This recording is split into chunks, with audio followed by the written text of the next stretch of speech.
Another day, another update tayo dito sa ating fish farm. So yung update natin ngayon dito mga boss ay itong mga per out natin ng mga balloon molly, no? So may mga ilan na lang tayong mga balloon molly na per out, and meron naman din tayong mga gapi, no? So kaunti lang yung mga per out natin. So for today's content is papakita ko sa inyo kung ano yung mga per out natin ng mga gapi.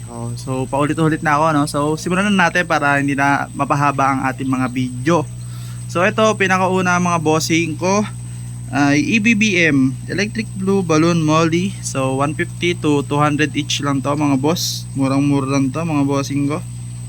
So ayan, so meron tayong ditong prickled na Balloon Molly. So dito naman mga bossing ko ay 250 ampere. Itatago yata yung iba, andun yung iba. Next is check pa tayo mga bossing ha. At ito yung muna mga gapi. So meron tayo ditong available na Electric Blue Balloon Molly, ay Electric Blue Moscow. Electric Blue Moscow, yun, EBM. So ito 200 trio. Dito naman mga bossing ko ay ito yung top sword, yellow lace top sword na nagkakalaga lang ng 250 trio. So budget meal lang. Meron din tayo available na Dwarf Blue Panda. Ayan mga bossing. So sa mga gusto mag-order, no, meron tayong pwede tayong mag-ship via JRS around Luzon only lang mga bossing ko. At sa mga gusto magpalala move around Cavite, yan, welcome na welcome kayo mag-inquire sa ating page. So ito yung FB page natin mga boss, to Carl Aqualife, no. So location natin is Nike Cavite. So ito na ulit. Dito naman sa Dwarf Blue Panda mga boss is 250 yung trio. Next is ito, tong Singa Blue. So ayan, Singa Blue mga bossing ko, 250 lang din yung trio. Goods na. And checking pa tayo mga boss. So pasilip ko lang itong mga ginugroom ko, no boss. First time ko lang kasi mag-groom. So sinisipag ako mag-water change, kaya i-groom ko itong dalawa. Pero male lang talaga i-groom ko dyan. Nagustuhan ko lang yung female kasi blue, crystal blue eyes, then platinum gold yan. So yun.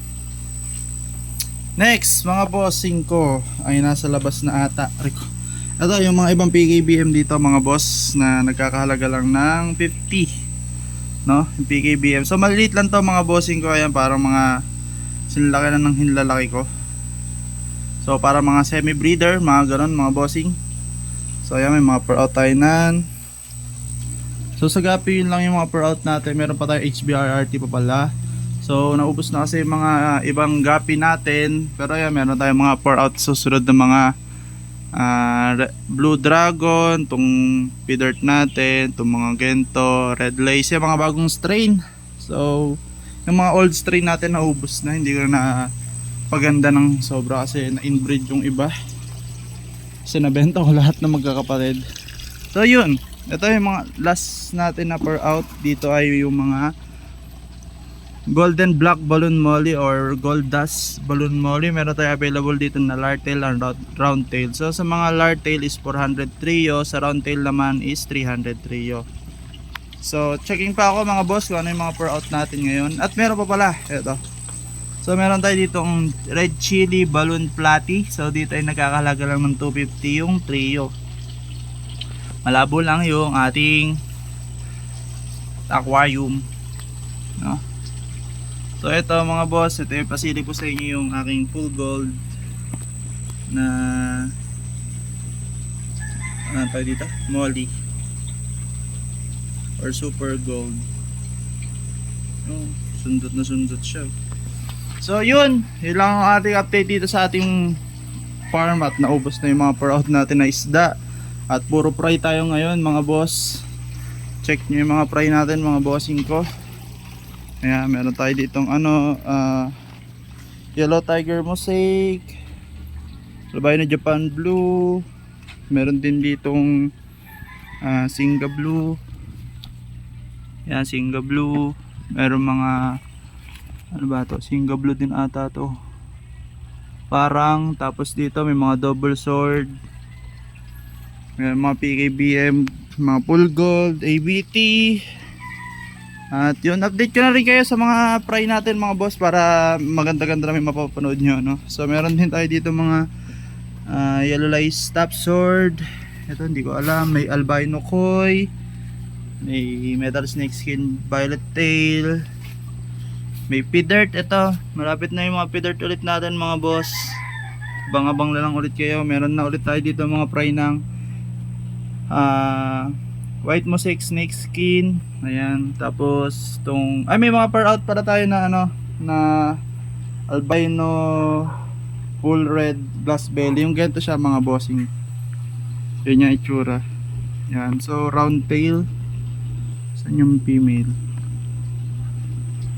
Ayun, yung ganyan mga boss. May available tayong ganan. Then yan mga prime, meron tayong half black yellow. Ano to? Yung mga double sword.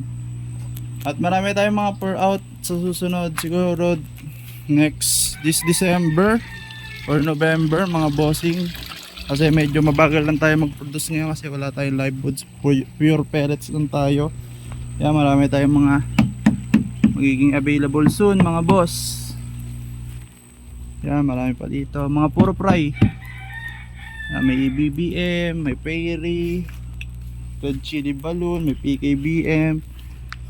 Ayan, so yun lang na mga bossing ko. Salamat sa panonood at sa mga gusto maging updated sa ating video. Ayan, click nyo lang yung subscribe button mga boss at pakilike na rin tong video natin.